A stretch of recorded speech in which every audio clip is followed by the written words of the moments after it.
Here we are, everyone, back for lesson number 36.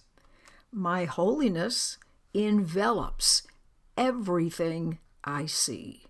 Now you remember that holiness derives from divinity. So this is saying my divinity envelops everything that I can see with the images that I'm making with my eyes.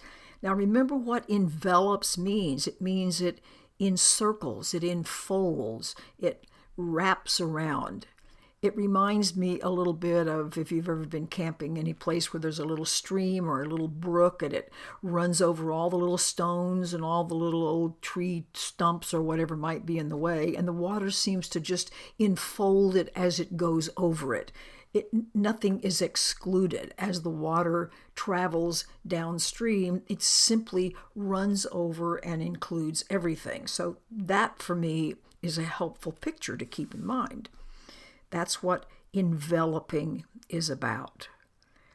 It reminds us that we are holy, we are divine, because our mind is part of God's loves, which is divinity. So how can an expression of divinity be anything but divine? How can an expression of eternity be anything but eternal?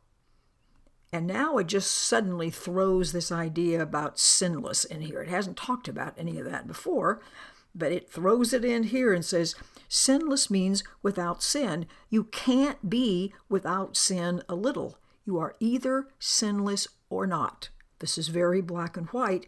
And if we are an expression of love, it's impossible to be anything but sinless.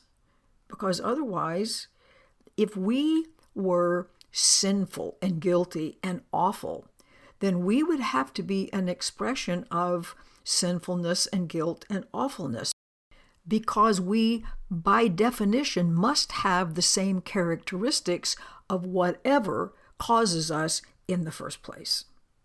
And it makes a big point of this to say, absolutely, you are holy, and your sight, your vision, it uses that word vision, although not in this particular lesson, is related to this mutual holiness, and it has nothing to do with your ego, nothing to do with your sense of separate self, nothing to do with your eyes.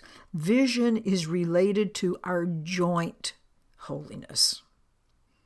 Big idea. So today it adds another practice period. It asks us to do this 4 times a day for 3 to 5 minutes, and to close your eyes and sink into this idea. My divinity, I am divinity in expression. I am specific divinity showing up as me. And that divinity incorporates absolutely everything I can possibly see with my so-called eyes. So it says, repeat that, to try to let that anchor in. This is an enormous idea that we completely don't believe, so we've got to really focus on this. This is some major brain rewiring going on.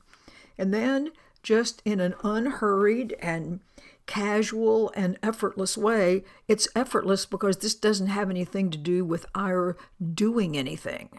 This has to do more with a fact of what is. My holiness, my divinity envelops that picture frame.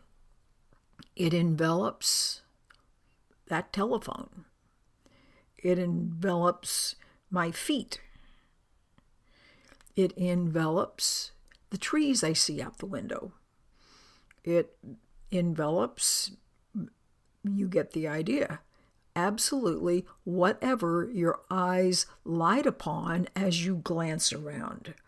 And then at the end of that, close your eyes and repeat this a few more times. It's trying to begin to get a little traction in your mind despite everything you have ever believed about yourself. You actually remain the holiness that you are. Holiness is what you are. It's not merely part of what you are, or sometimes you display characteristics that might possibly look like that. No, those are all much too small. It wants you to repeat over and over again, my holiness, my divinity, this truth of me envelops everything I now see. Have a wonderful practice day. I'll see you tomorrow. Bye.